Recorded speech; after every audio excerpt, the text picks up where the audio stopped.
On est toujours à l'université d'été des mouvements sociaux rebelles et solidaires. On est en direct pour l'émission Article 35. Je suis avec Cécile, bonjour. Cécile, tu viens nous parler d'éducation populaire.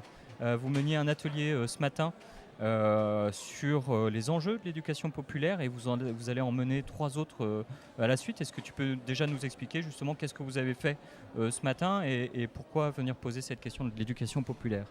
Oui, alors donc on a 4 ateliers sur l'université d'été qui sont co-organisés donc, par la commission formation d'attaque, la compagnie Nage qui fait du théâtre forum et l'association Starting Block qui fait de l'éducation populaire. Et l'idée c'était donc de proposer un questionnement sur l'éducation populaire étant donné que l'université d'été est un lieu d'éducation populaire et qu'on essaye de replacer l'éducation populaire au cœur de nos organisations et de nos méthodes surtout. Et on a fait ça à travers 4 ateliers. Donc, le premier atelier est un atelier qui pose des questions sur l'éducation populaire. Donc qu'est-ce que l'éducation populaire? Quels sont les enjeux? Qu'est-ce qui n'est pas de l'éducation populaire? Et les 3 suivants, donc il y a un atelier chaque matin, les 3 suivants ont pour but de découvrir une pratique, une méthode, une approche en fait, de l'éducation populaire. Et donc on aura, donc ce matin on avait les enjeux, demain midi même, on aura un atelier de théâtre forum. Samedi midi, on a un atelier donc, d'arpentage, donc il y a une méthode d'appropriation des connaissances. Et dimanche matin, on aura un atelier porteur-porteuse de parole qui a pour but d'aller poser des questions, questionner, rencontrer les gens dans l'espace public. Donc l'idée, c'est à chaque fois de présenter la méthode, l'approche et de la mettre en pratique. Donc soit de la vivre en tant que participant-participante, soit même directement de se saisir de l'outil et pour l'apporter à d'autres personnes qui sont le public de l'université d'été. Alors ce premier atelier, c'était les enjeux. C'était quoi l'objectif? C'est de se mettre d'accord un peu tous ensemble sur qu'est-ce qu'on entend par éducation populaire, qu'est-ce qu'on fait dans l'éducation populaire, comment ça s'est passé? Je pense qu'il y a un premier travail qui est d'abord un peu de débroussailler ce qu'est l'éducation populaire, puisque souvent on a une idée extrêmement vague de ce que ça peut être. Qui est un vaste domaine. C'est un vaste domaine, tout le monde n'est pas d'accord. Du coup, en fait, ce qu'on va essayer de faire, c'est de montrer ce que c'est l'éducation populaire dans nos milieux, dans nos organisations. Mais aussi de montrer les questions que ça pose, parce que c'est très dur de délimiter ce qui est de l'éducation populaire ou pas. Donc par exemple, donc ce qu'on a fait, c'est par exemple un débat mouvant dans lequel on posait la question est-ce que c'est de l'éducation populaire ou pas? Et donc on apprend donc à ce moment-là la méthode, on vit la méthode du débat mouvant, qui est une méthode d'éducation populaire. Et par ailleurs, on se pose la question de ce qui peut être compris et donc quels sont les éléments qui font que quelque chose relève d'une démarche d'éducation populaire. Donc le débat mouvant, c'est cette histoire où on pose une affirmation et on demande aux personnes de se positionner dans l'espace pour ou contre cette affirmation et de la défendre, donc d'échanger des arguments, voire de convaincre l'autre de passer d'un côté ou d'un autre. Ouais, alors le but du débat mouvant, c'est vraiment de faire émerger le conflit. Donc effectivement, on donne une affirmation et les gens doivent se situer pour oui ou pour non. Enfin, et après, il y a d'autres possibilités. Hein. On peut faire une rivière du doute et donc on peut se mettre entre oui et non. Mais l'idée, c'est vraiment de faire émerger le conflit, donc on doit dire oui ou non, même si on n'est pas complètement convaincu. Ensuite, on dit un argument, mais l'idée, c'est pas que ça soit un débat, donc on va pas se répondre. L'idée, c'est vraiment, moi je dis un argument, la personne d'en face dit un argument et ces arguments ne se répondent pas. Et l'idée, c'est à chaque argument qui est prononcé, on doit pouvoir se déplacer. Donc si cet argument est convaincant, on se déplace, quitte à se déplacer à chaque argument si nécessaire. Et donc l'idée, c'est vraiment de montrer qu'il y a des questions conflictuelles et, voilà, et donc il faut se poser ces questions. Qu'est-ce qui va se passer du coup dans les prochains ateliers là? Est-ce que tu peux, tu nous en as parlé, il y a 3 ateliers qui vont suivre là, donc du théâtre forum, de l'arpentage et des porteurs de parole du coup. Qu'est-ce que c'est du coup ces histoires de théâtre forum, arpentage? Alors le théâtre forum, c'est une technique issue du théâtre de l'opprimé de Auguste Boll. Donc qui a pour but, l'éducation populaire en général a pour but l'émancipation. Et le théâtre forum est une technique en fait consiste à créer une scène dans laquelle on considère qu'il y a quelque chose qui s'est mal passé et de proposer au public d'intervenir dans cette scène pour modifier la scène et donc pour changer en fait, changer les conséquences. Et du coup, l'idée du théâtre forum, c'est d'identifier les situations dont on pense qu'elles devraient être changées et de se donner les moyens de changer en proposant une solution et ensuite en discutant de cette solution. Donc là, ce qui va être fait, c'est qu'on va créer des scènes. Donc une problématique sera proposée, on va créer des scènes et ensuite on verra les solutions qui sont proposées. Ça, c'est le théâtre forum. Le deuxième atelier, c'est un atelier d'arpentage, qui est un atelier d'appropriation des savoirs. Donc l'arpentage, c'est une technique qui a pour but à la fois de... Bien le micro, bien parler dans le micro. Qui a pour but à la fois de désacraliser en fait, le savoir savant, donc, qui est à travers l'outil du livre, et de constituer un savoir collectif. Et donc l'idée de l'arpentage, c'est de prendre un bouquin, de le déchirer, donc, ce qui est déjà un geste assez fort, et de partager les parties du bouquin. Et ensuite on prend un temps, on lit. Et là, il y a différentes versions. La version la plus classique, on n'a pas le temps de lire complètement. Et donc l'idée, c'est aussi qu'on a un rapport inégal au savoir. Donc s'il y a des personnes qui auraient le temps de lire très en profondeur, etc., on ne leur laisse pas le temps. Comme ça, personne n'a le temps de lire correctement.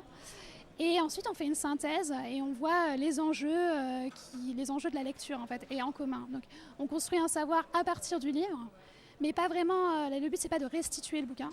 Le but, c'est vraiment de créer ensemble un savoir et des questionnements qui sont issus de notre lecture. On est accueillis à l'université de Grenoble, ici. On sait qu'il y a beaucoup de participants qui sont aussi issus du milieu universitaire ou enseignants.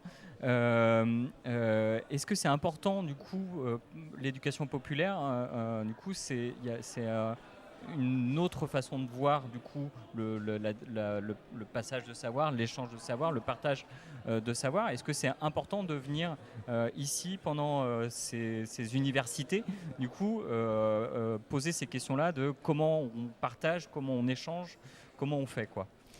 Je pense que c'est d'autant plus nécessaire que dans les milieux militants, il y a un rapport aux intellectuels qui est assez parfois ambivalent, parfois pas du tout, mais disons qu'il y a un rapport aux intellectuels qui pose question, et donc aux chercheurs et aux chercheuses. Et donc je pense que c'est un questionnement qui de toute façon est là, et notamment à ATTAC, puisque on est une association qui est quand même basée sur l'idée d'un comité scientifique, et donc de proposer des analyses. Et comment est-ce qu'on fait passer ces analyses d'abord, donc comment est-ce qu'on vulgarise, mais comment est-ce que ces analyses ne sont pas l'unique savoir que l'on propose, et comment on arrive à construire le savoir avec nos militants et nos militantes qui ont une connaissance. Et tout l'enjeu de l'éducation populaire, c'est la construction du savoir, notamment à partir de l'expérience. Et donc il n'y a pas un rejet du savoir universitaire, pas du tout. Et il y a une volonté d'appropriation, au contraire.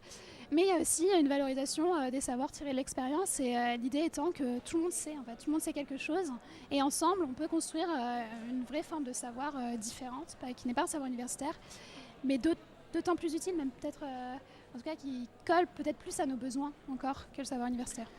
Sachant que pour en faire nous-mêmes à TV Bruit, en éducation aux médias par exemple, du coup, moi j'ai l'impression qu'on se heurte régulièrement du coup, à ce qu'on a appris à apprendre, du coup, comment on a appris à apprendre, du coup, et que quand on commence à pratiquer, à utiliser des techniques comme les porteurs de parole, comme les rivières de positionnement, toutes ces choses-là, on sent qu'il y a quelques caps à passer de la part des participants pour accepter qu'effectivement j'ai un savoir, accepter que ça ne va pas forcément être descendant, que je ne vais pas forcément apprendre quelque chose de comme je l'apprends d'habitude, du coup, où je vais noter, où je vais avoir un début, une fin, etc., que ça va être beaucoup plus mouvant comme savoir. Est-ce que toi, vous, à travers vos associations, vos expériences, vous voyez une évolution dans l'appréhension du coup, de cette éducation populaire, de ces nouvelles formes d'apprentissage?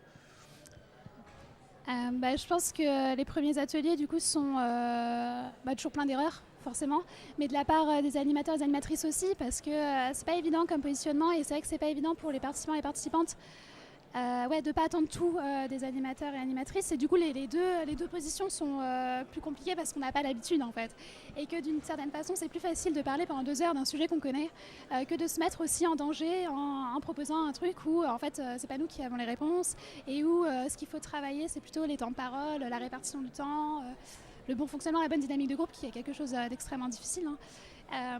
Donc il y a ça déjà, je pense qu'il y a les deux rôles à jouer. Et est-ce qu'il y a une évolution ? En toute honnêteté, moi je ne suis pas à ATTAC depuis extrêmement longtemps, donc je ne peux pas dire s'il y a une évolution. Et par ailleurs, je pense qu'il y a eu des moments où l'accent était plus mis sur l'éducation populaire et d'autres un peu moins, et là on est à nouveau dedans. Je pense que oui, des gens qui ont déjà participé à des ateliers, tout de suite sont plus réactifs, tout de suite évidemment savent plus comment ça fonctionne, et hésitent moins à parler, à prendre la parole. Mais il y a aussi, ce qui est très important il me semble dans ces formes d'ateliers, c'est un peu le droit à l'erreur, ce qu'on n'apprend pas du tout à l'école. et qui du coup inhibe beaucoup les gens qui voudraient parler ou qui pourraient parler et qui ne le font pas parce qu'on nous a pas appris qu'on avait le droit de se tromper et que là l'essence de l'éducation populaire c'est qu'évidemment il faut qu'on s'exprime, il faut qu'on apprenne de nos erreurs et trompons-nous ensemble, tant mieux. Enfin, c'est ça qu'on apprend quoi. Et est-ce qu'il n'y a pas aussi, de manière un peu globale, l'idée que l'éducation populaire, toutes ces techniques, nous demandent finalement beaucoup plus de temps parce que justement on pratique l'erreur beaucoup plus, on accepte l'erreur, du coup elle fait partie du jeu par exemple, du coup qu'un savoir descendant, du coup, ou pour un même savoir en 1 heure on pourrait un peu balancer. Alors que ici on est dans des universités du coup, du mouvement social et rebelle, donc un désir de faire avancer les choses, des urgences du coup à tous les niveaux. Du coup, est-ce que l'éducation populaire peut répondre à ça et peut-être que est-ce que c'est pas un cliché de se dire que l'éducation populaire c'est plus lent que l'éducation traditionnelle? Je pense que c'est plus lent en termes de contenu de savoir qui sera donné en fait si on évalue à l'échelle de le nombre de concepts ou de théories économiques qui seront évoqués en une formation. Évidemment, il y en aura moins, je pense. Mais pas nécessairement d'ailleurs, hein, parce qu'il y a des très bons formateurs et formatrices qui doivent y arriver parfaitement, et pas moi encore. Mais je pense que par contre, il y a une appropriation des savoirs. Et du coup, c'est peut-être c'est pas plus lent, puisque sinon, il me semble que dans un cours d'amphi, en fait, il n'y a pas d'appropriation des savoirs. Donc on aura, si on sort d'un cours d'amphi, on a une notion de ce qui s'est dit, etc., mais il n'y aura pas la capacité à se l'approprier, donc à le répéter et donc à faire ce que cherchent les mouvements sociaux, c'est-à-dire à se propager. Donc je pense que déjà il y a ça qui est absolument nécessaire, donc on ne peut pas faire l'économie de ça. Deuxièmement, l'éducation populaire a aussi pour vocation d'aller vers un public qui n'est pas nécessairement captif et donc qui n'est pas déjà là. Et donc c'est absolument nécessaire pour nous, puisqu'on ne va pas prendre dans les amphis des gens qui ne sont pas déjà là, donc pouvoir aller dans la rue, c'est important. Et troisièmement, je pense que c'est absolument nécessaire et qui est dans l'éducation populaire, c'est la constitution d'un collectif. Et ça, on en a besoin, on a absolument besoin. Et la constitution d'un collectif par les méthodes d'éducation populaire est fondamentale du coup pour nos mouvements. On arrive à la fin. On est une télé participative et ouverte. Moi, je pose beaucoup de questions du coup et j'oriente beaucoup le débat. Est-ce que toi, tu aurais envie de parler de quelque chose ou d'évoquer quelque chose par rapport à cette question d'éducation populaire, par rapport à ce que vous faites? Ou on finit là? Je vous invite à venir nous voir, bien sûr. surtout. Et je vous invite surtout à ne pas hésiter à vous-même, toutes les personnes qui pourraient regarder, essayer de mettre en place des pratiques d'éducation populaire, que vous ayez été formés pendant des heures ou pas du tout, puisqu'en fait, il y a beaucoup de ressources en ligne et c'est tout à fait possible d'essayer et après d'apprendre de ses erreurs. Et je pense mais c'est accessible à tout le monde en fait. Tout le monde peut être formateur, formatrice, tout le monde peut mettre en pratique l'éducation populaire. Surtout qu'il y a énormément de structures qui existent partout en France, dans toutes les villes, qui proposent, qui défendent ces valeurs d'éducation populaire, qui proposent des formations, des outils, etc. Et que ça devient de plus en plus, heureusement, accessible et répandu. Exact. Merci en tout cas d'être passé. Et bon atelier. Merci.